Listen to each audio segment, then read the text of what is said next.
ada 4 jenis di dalam Al-Quran yang menunjuk pada keadaan manusia secara umum berdasarkan kebahagiaan dan kesuksesan hidupnya. Ada berapa jenis? 4 ya. 1, ini yang paling ideal. Manusia yang mendapatkan kebahagiaan, kesuksesan dunia dan akhirat. Jadi dunianya dia bahagia, sukses, akhiratnya pun dia bahagia dan sukses. Dan umumnya ini yang memang diharapkan oleh setiap insan, sehingga doa-doa yang dipanjatkan pun malam dan siang itu tidak lepas dari 2 permohonan ini. Itu ada di Al-Quran surah kedua Al-Baqarah di ayat 201, paling kanan sebelah bawah di mushaf tuh. Wa minhum may yaqulu rabbana atina fid dunya hasanah wa fil akhirati hasanah wa qina adzabannar. Ini golongan pertama. Dan di antara manusia itu ada yang konsisten memohon kepada Allah agar ia dianugerahi kehidupan dunia yang membahagiakan dan menyukseskan. Jadi ada bahagia saja, ada sukses saja, ada bahagia dan sukses. Ada orang hidupnya sukses, mawaddahnya banyak, tapi belum tentu bahagia, sakinahnya belum tentu diraih. Kaya iya, tapi kekayaan itu tidak membawa ketenangan dalam berkehidupan. Ada yang begitu? Ada. Jadi ibu pilih mana? Kaya tapi gelisah atau miskin tapi tenang? Alhamdulillah. Oke. Nah, kaya dan tenang, sukses dan bahagia. Maka itu yang dimaksud di ayat ini. Ada orang yang konsisten dengan permohonannya. Dia memohon kepada Allah Subhanahu wa ta'ala agar hidupnya di dunia itu bisa tenang dan sukses, bahagia dan sukses, serta kesuksesan dan kebahagiaan ini bisa dibawa lestari sampai pulang ke akhirat. Ya, tidak cukup dengan amin, kita lihat dulu ya. Nah, yang kedua, nanti kita pelan-pelan lihat rumusnya. Alhamdulillah. Ada orang yang di dunianya itu sukses, bahagia. Tapi kesuksesan dan kebahagiaan dunia itu ternyata tidak memberikan jaminan ia membawa keduanya sampai ke akhirat. Tapi menariknya kata Al-Quran, secara psikologi ada manusia yang penting dunianya sukses dulu. Yang penting dunianya bahagia dulu. Ya, kalau bahasa manusianya kekinian, ya nikmati aja yang sekarang, yang nanti kan belum jelas gitu. Ada yang begitu? Itu pasti akan ditemukan karena golongan ini pun diisyaratkan di Al-Quran di ayat yang ke-200-nya.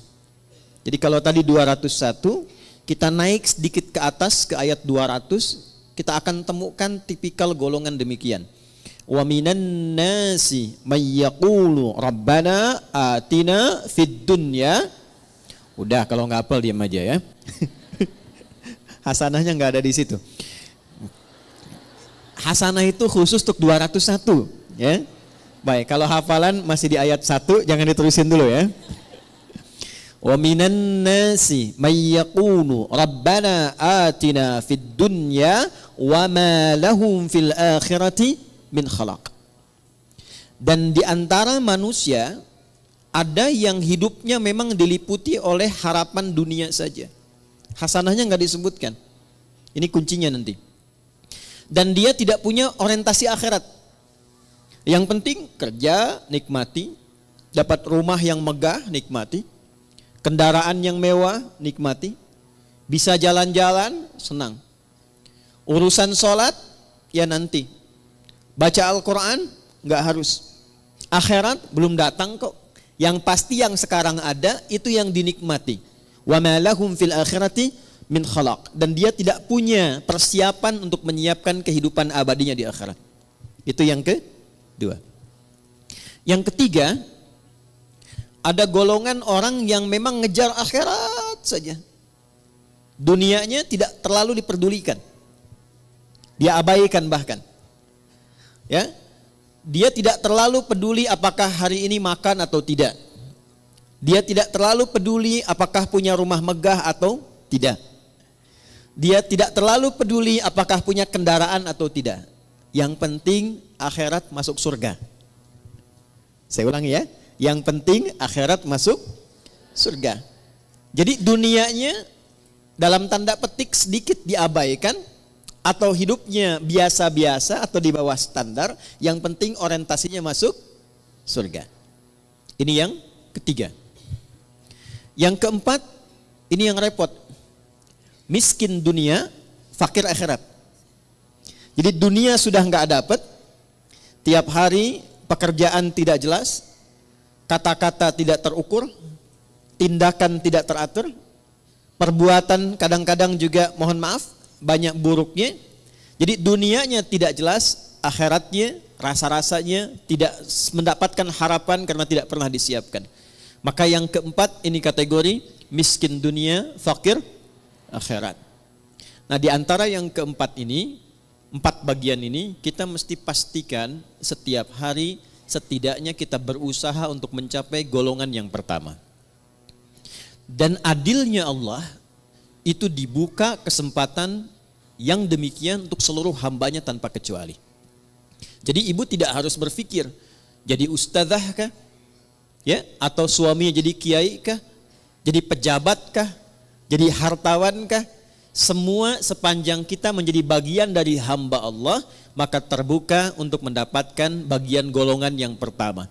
Wa minhum may yaqulu rabbana atina fid dunya. Nah, itu kuncinya. Sepanjang kita, saya, Anda, kita semua memegang satu kunci ini, maka janji Allah itu pasti ditepati dan disampaikan dalam Al-Quran. Itu akan dibimbing untuk mendapatkan 2 hal yang diharapkan tadi. Kuncinya cuma satu, yaitu hasanah. Hasanah ini bukan nama ya Bu ya. Jadi kalaupun ibu punya nama Hasanah pagi ini, tapi kalau prakteknya tidak diamalkan, itu belum tentu bisa meraihnya. Jadi ini kuncinya. Kita antarkan dulu sebentar sebelum kita mengimplementasikan atau menjalankan program kita hari ini untuk diskusi. Kita tekankan sedikit karena saya khawatir ibu datang ke sini gitu kan. Kemudian juga teman-teman yang ikhwan bergabung, tapi datangnya tidak membawa kebahagiaan.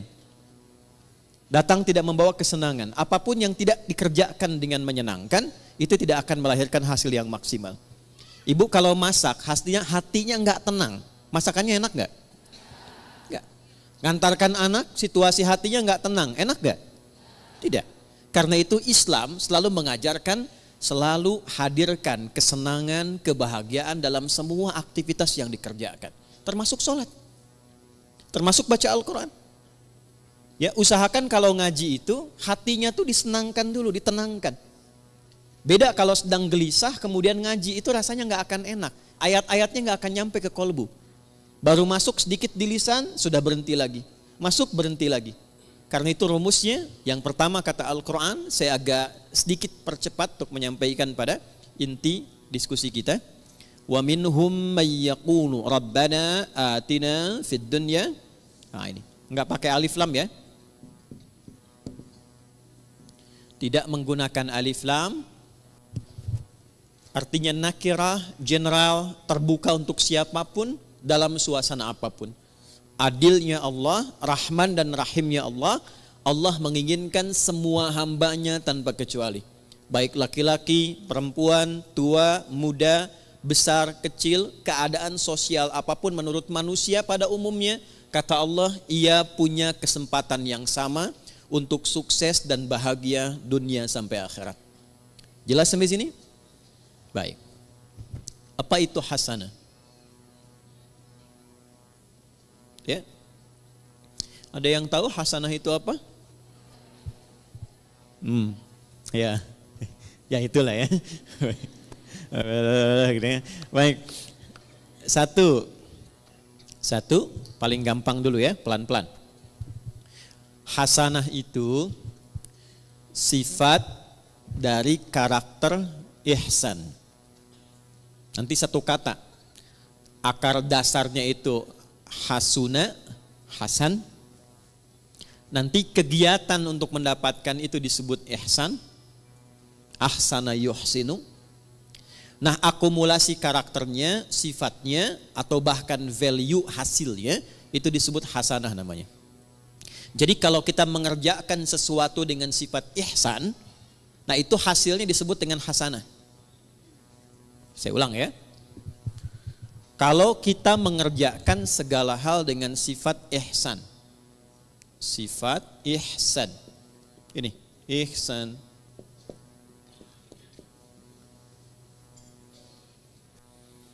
Maka hasilnya, apa yang diraih oleh kita, itu disifati oleh Allah langsung, itu hasanah. Contoh, saya mau minum, fungsi minum itu menghilangkan haus. Jadi kalau ibu minum pakai tangan kanan, pakai tangan kiri, haus tetap hilang. Sepakat? Baik. Tapi kalau kita minum menggunakan sifat ihsan, maka perbuatan minum ini seketika dinilai oleh Allah berubah menjadi hasanah namanya. Jelas sampai sini? Baik. Saya ulangi lagi dengan contoh yang lain. Saya mau berpakaian. Berpakaian orang punya gaya masing-masing. Tapi ketika cara berpakaian ini dilakukan dengan ihsan, maka cara berpakaian kita itu disebut apa? Hasanah namanya. Nah, bagaimana semua perbuatan ini bisa dilakukan dengan ihsan? Maka rumusnya ditemukan dalam hadis Muslim, nomor hadis ke-8. Agak cepat ya. Hadis riwayat Imam Muslim, nomor hadis yang ke-8, yang meriwayatkan sahabat Umar bin Khattab radhiyallahu taala anhu. Kalau ibu ingin agak sedikit pendek, nggak terlampau panjang dan tebal jilidnya, panjang hadisnya, tebal jilidnya, Imam An-Nawawi pernah mengambil 42 hadis inti kehidupan. Jadi selama kita berkehidupan, kalau belajar 42 hadis ini, kehidupannya akan cenderung mendekatkan pada kebahagiaan dan kesuksesan. Dalam bahasa Arab, 40, 41, 42, sekitar 40-an, itu disebut dengan arba'in namanya. Maka beliau memberi nama kitab hadisnya dengan Al-Arba'in. Dikenal dengan Al-Arba'in An-Nawawiyah. Itu hadis nomor 8 di Sahih Muslim ini diletakkan oleh beliau, disusun di urutan yang kedua. Ya. Di Al-Arba'in nomor hadis yang keberapa? Kedua. Tentang iman, Islam, dan ihsan. Nih, dapat ini. قال عن أبي حفص عمر بن الخطاب رضي الله تعالى عنه بينما نحن جلوس عند رسول الله صلى الله عليه وسلم إذ طلع علينا رجل شديد بياض الثياب شديد سواد الشعر لا يرى عليه أثر السفر ولا يعرفه منا أحد فجلس إلى النبي صلى الله عليه وسلم ووضع كفيه على كفيه ووضع رجليه على رجليه ووضع كفيه على فخذيه فقال يا محمد أخبرني عن الإسلام فقال رسول الله صلى الله عليه وسلم الإسلام أن تشهد أن لا إله إلا الله وأن محمد رسول الله وتقيم الصلاة وتؤتي الزكاة وتصوم رمضان وتحج البيت إن استطعت إليه سبيلا قال صدقت فأجبنا يسأله فيصدقه فسأل يا محمد أخبرني عن الإيمان فقال أن تؤمن بالله وملائكته وكتبه ورسله واليوم الآخر وتؤمن بالقدر خيره وشره قال صدقت قال فعجبنا يسأله فيصدقه فسأله يا محمد أخبرني عن الإحسان أخبرني عن الإحسان فقال أن تعبد الله كأنك تراه فإن لم تكن تراه فإنه يراك. Paham? Tidak. Baik. Dari sahabat Umar bin Khattab radhiyallahu taala anhu, saya agak cepat. Satu kali tiba datang seseorang laki-laki. Bajunya itu bersih, putih bersih. Rambutnya tertata rapi. Kemudian kami nggak kenal orang ini dari mana dan tidak nampak pada dirinya bekas-bekas lelah mampir. Fajalasa ilan Nabi sallallahu alaihi wasallam, lantas beliau maju dalam ta'limnya Nabi, maju ke saf depan. Kemudian yang paling menarik itu meletakkan lututnya dekat lutut Nabi. Ya, fa asnada rukbatayhi ila rukbatayhi wa wada'a kaffayhi ala fakhidhayhi, dan meletakkan telapak tangannya di pahanya. Ini memberikan kesan, satu, sebelum sampai ke isi hadisnya, memberikan kesan Nabi sedang mencontohkan malaikat yang sedang menyamar menjadi penuntut ilmu kalau ingin sukses belajarnya. Bukan hanya untuk ibu yang dari majlis taklim sekarang. Misal, anaknya ibu ingin sukses di sekolahnya. Yang sedang kuliah di kampus ingin sukses belajarnya. Maka tiru pembuka hadis ini tips bagaimana menjadi seorang penuntut ilmu yang sukses dan cepat mendapatkan ilmunya. Satu, ini yang langsung contohkan malaikat yang menyamar, dan itu diminta oleh Nabi untuk ditiru. Karena nanti di akhir hadisnya Nabi mengatakan, hadza Jibril atakum liyu'allimakum dinakum. Ini Jibril yang sedang menyamar, datang untuk mengajarkan kepada kita bagaimana tentang pokok-pokok ajaran agama kita. Satu, kalau datang ke majlis ilmu, kata Nabi lewat hadis ini, tiru Jibril alaihi salam saat menyamar, fokus untuk datang. Pertama, kenakan pakaian terbaik supaya nyaman. Jadi kalau sejak saat akan berangkat itu kita sudah menyiapkan diri, mengenakan pakaian yang rapi, jadi kerapian itu menunjukkan kesungguhan. Satu. Yang kedua, upayakan gak mampir-mampir, sehingga fokusnya itu nanti kepada pelajaran. Kalau ibu berangkat ke sini, jam 6 berangkat, tapi agendanya mampir dulu soto sebelah sana, kupat tahu pada larang sebelah sana, kan? Kemudian mampir dekat situ ada mie ayam, ya. Jadi 30% sudah diambil, nyampe sini sudah terlambat, tinggal fokusnya 70%, ya. Oke, kemudian ketika sampai, upayakan sedapat mungkin ambil saf pertama. Sedapat mungkin. Ya, kemudian terus ke belakang, terus ke belakang, terus ke belakang. Sehingga apa yang kemudian disampaikan lebih mudah didengar. Lebih jelas, lebih baik. Awas nih, ini mahasiswa kadang-kadang datang sudah masuk kampus, duduk paling belakang, sudah nggak pernah nanya, absen titip teman tuh ya. Nah, itu bukan tipikal seperti yang diinginkan hadis ini. Kalau ingin sukses, ambil akses yang memudahkan kita untuk mendapatkan informasi.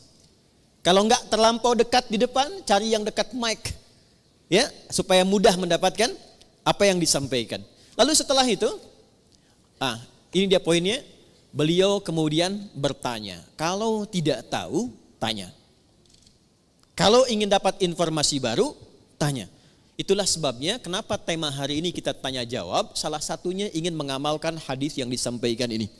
Tapi sebelum ke sana, kita ingin pastikan semua yang bertanya itu berada dalam naungan kasih Allah untuk mendapatkan kebahagiaan dan kesuksesan dalam hidupnya. Di antara yang ditanyakan itu ada 4 pertanyaan. Satu di antara 4 ini adalah ihsan. Ya, fokus, saya akan langsung cepat ke ujungnya. Al-ihsanu, ihsan itu an ta'budallaha. Perhatikan cara menerjemahkannya. Izin saya pelankan. An ta'budallaha. Engkau menjadikan seluruh aktivitasmu sebagai ibadah karena Allah. Saya ulang ya. Sebab nanti kalau cuma lihat terjemahan, artinya menjadi begini. Engkau menyembah Allah. Itu tekstual. Sedangkan penjelasan detailnya, ya, kalau kita keluarkan kata per kata dan rumus bahasa Arabnya, itu menjadi begini terjemahan tafsirnya. Engkau menjadikan seluruh aktivitasmu sebagai ibadah karena Allah. Dulu satu poinnya. Jadi bukan cuma sholat saja. Makannya jadikan ibadah karena Allah. Berpakaiannya jadikan ibadah karena Allah. Berumah tangganya jadikan ibadah karena Allah. Saya tes sebentar ya. Maaf ya, maaf. Ibu itu merawat, mendidik anak karena sayang, karena Allah. Masa? Hah? Ganti ya. Baik. Ibu itu berpartner dengan suami karena cinta atau karena Allah? Ini maksa banget ya, cinta karena Allah. Udah. Itu ada cirinya. Gini contoh. Saya kalau mau minumnya karena Allah, maka saya akan ikuti apa yang Allah inginkan dari kegiatan minum itu. Bukan sekedar minumannya, Bu. Allah suka apa tidak ini? Ya. Ini jenis minumannya disukai Allah atau tidak? Tidak mungkin ada seseorang yang ingin minum karena Allah, tapi dia meminum sesuatu yang tidak disukai Allah. Allah suka bir tidak? Whisky. Dan mustahil ada orang minum bir pakai bismillah kan? Bismillah. Mudah-mudahan dosanya kurang dikit. Kan nggak mungkin. Ya kan? Nah, yang kedua, bukan hanya minumannya benar, ini minuman Allah suka. Minuman yang baik, yang halal. Tapi cara minumnya pun dia ikuti seperti Allah inginkan. Contoh begini. Bagaimana cara minum yang baik yang Allah inginkan? Diajarkan oleh Nabi SAW, idza quddimat ta'am, jika hidangan itu ditampilkan. Perhatikan kalimatnya. Khudh biyaminika ma yalik, ambil dengan tangan kananmu. Satu. Yang paling dekat denganmu. Ini ada di sini misalnya. Izin. Kemudian di sisi lain ada minuman yang agak jauh. Yang diinginkan oleh Allah, contoh lewat Nabi, ambil yang paling dekat dengan tangan kananmu. Ketika ibu meminum seperti ini, diambil yang paling dekat dengan tangan kanan, dalam rangka menaati Allah lewat petunjuk Rasulullah, itu sudah masuk kategori ihsan. Selanjutnya, Sammillaha au qulu bismillahirrahmanirrahim. Sebelum diminum, ucapkan dulu Bismillahirrahmanirrahim. Itu saat dilakukan semua tahapan itu, maka kegiatan minum itu disebut ihsan namanya. Biar jelas ya Bu ya, contohkan nih biar jelas. Ini buka dulu tutupnya, ya, karena nggak mungkin diminum dengan tutup. Ya. Ambil dengan tangan kanan, jelas? Sebut nama Allah, Bismillahirrahmanirrahim. Minum. Alhamdulillah. Jelas? Belum jelas? Ambil dengan tangan kanan. Sebut nama Bismillahirrahmanirrahim. Jelas? Alhamdulillah. Maka saya pelan-pelan, kegiatan minum itu yang disebut dengan ihsan, dan dia menghasilkan nilai di sisi Allah disebut dengan hasanah namanya. Nah, hasanah inilah yang kemudian melahirkan apa yang kita sebut dengan berkah.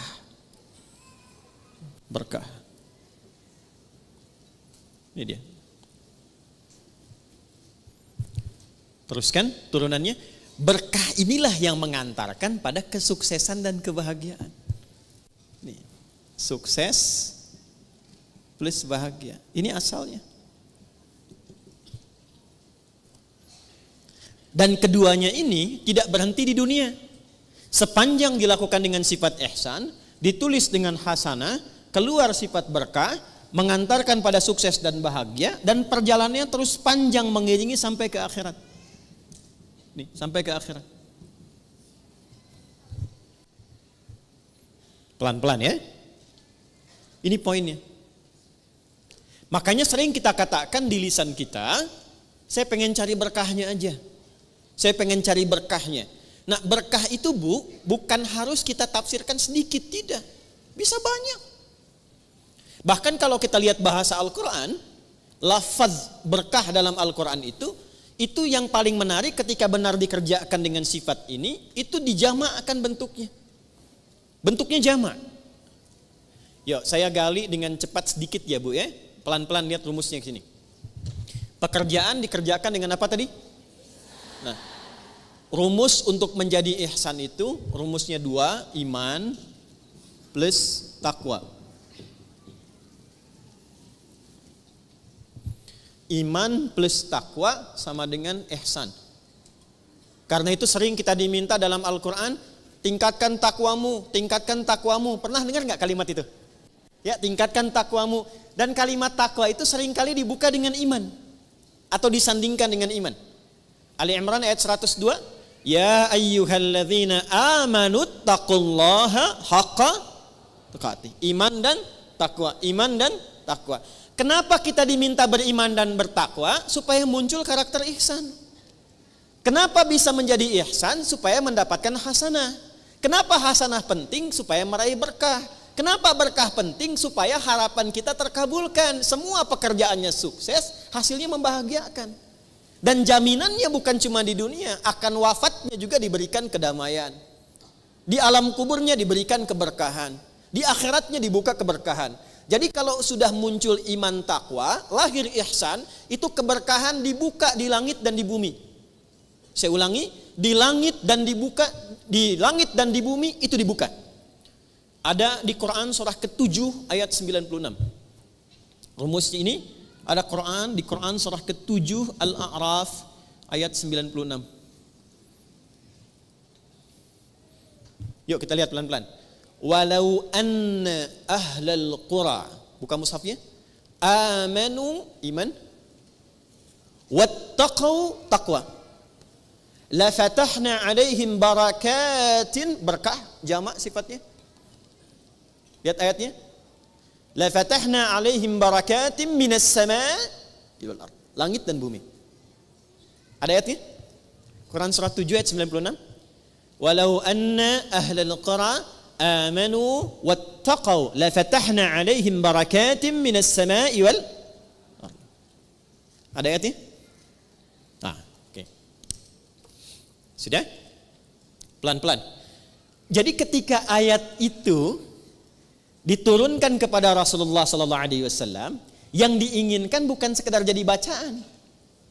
Kita baca dapat pahala insyaallah. Dapat pahala dan pahalanya pun disebut hasanah. Tapi kalau kita amalkan isinya, nah amalan itulah yang menjadikan kita mampu meraih keberkahan, sehingga keberkahan ini mengiringi kesuksesan dan kebahagiaan yang kita harapkan dalam berkehidupan di dunia. Jadi kalau ayat rumah tangga dibawa ke rumah tangga, dipraktekkan dengan sifat ihsan. Suami menjadi suami dengan sifat ihsan. Istri mempraktekkan ayat Quran dengan sifat ihsan, maka kehidupan rumah tangga akan cenderung mendapatkan berkah. Berkah itulah yang mengantarkan pada kebahagiaan dan kesuksesan. Itu dibawa pulang sampai ke akhirat.